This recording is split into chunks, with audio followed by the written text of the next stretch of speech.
এটি গাজা শহরের পশ্চিমের একটি শরণার্থী শিবির। মোহাম্মদ জায়েদ নিজের তাঁবুর পাশে একটি কুয়ো থেকে পানি তুলছেন। মূলত বিশুদ্ধ পানি সরবরাহের জন্য মাসব্যাপী প্রচেষ্টার পর এই ফিলিস্তিনি ব্যক্তিটি এই কুয়ো বানাতে সফল হন। আজ কুয়োটি তার পরিবারের প্রতিদিনের পানির যোগান দেয়।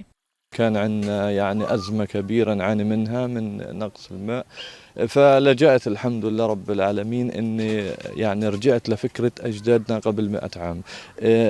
أخذت فكرة إنه أنا أفحر بير على شاطئ البحر.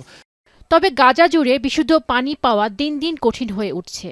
জাতিসংঘ নেতৃত্বাধীন গ্লোবাল ওয়াশ ক্লাস্টারের মতে যুদ্ধের কারণে এই অঞ্চলের পানি সরবরাহ পরিকাঠামো ক্ষতিগ্রস্ত হয়েছে, যার ফলে ৮০% মানুষ ট্রাকে করে আনা পানির উপর নির্ভরশীল হয়ে পড়েছে।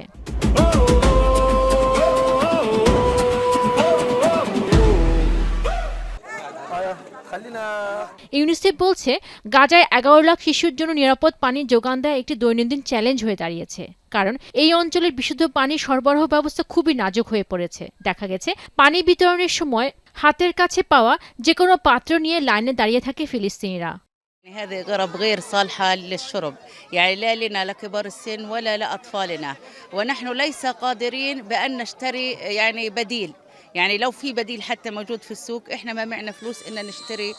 ইউনিসেফ আরও বলছে গাজার অধিকাংশ পরিবার পানি সংকটে ভুগছে। পানি পান, রান্না করা ও অন্যান্য প্রয়োজনীয় ন্যূনতম পরিমাণ পানি পেতেও হিমশিম খাচ্ছেন তারা। মূলত শরণার্থী শিবিরে থাকা লাখ লাখ বাস্তুচ্যুত ফিলিস্তিনিদের জন্য পানি সরবরাহ প্রধান চ্যালেঞ্জ হয়ে দাঁড়িয়েছে। অক্সফামের তথ্য মতে ৮২% গাজার বাসিন্দা বিশুদ্ধ পানির সুবিধা থেকে বঞ্চিত। তাই গাজার এই পানি সংকটকে তুলে ধরতে G7 সম্মেলনের কিছুটা দূরে একটি প্রতীকী বিক্ষোভের আয়োজন করেছে আন্তর্জাতিক এই সংস্থাটি। এখানে দেখা গেছে G7 নেতাদের অনুকরণে একটি টেবিলের চারপাশে কাগজের মণ্ড দিয়ে মাথা পড়েছে অধিকার কর্মীরা। টেবিলের মাঝে গাজা লেখা একটি ময়লা পানির বোতল সামনে রাখা, আর বিশুদ্ধ পানি পান করছে নেতারা। মূলত গাজার পানি সংকটের বিষয়টি বিশ্ব নেতাদের সামনে তুলে ধরতেই এই আয়োজন অক্সফামের।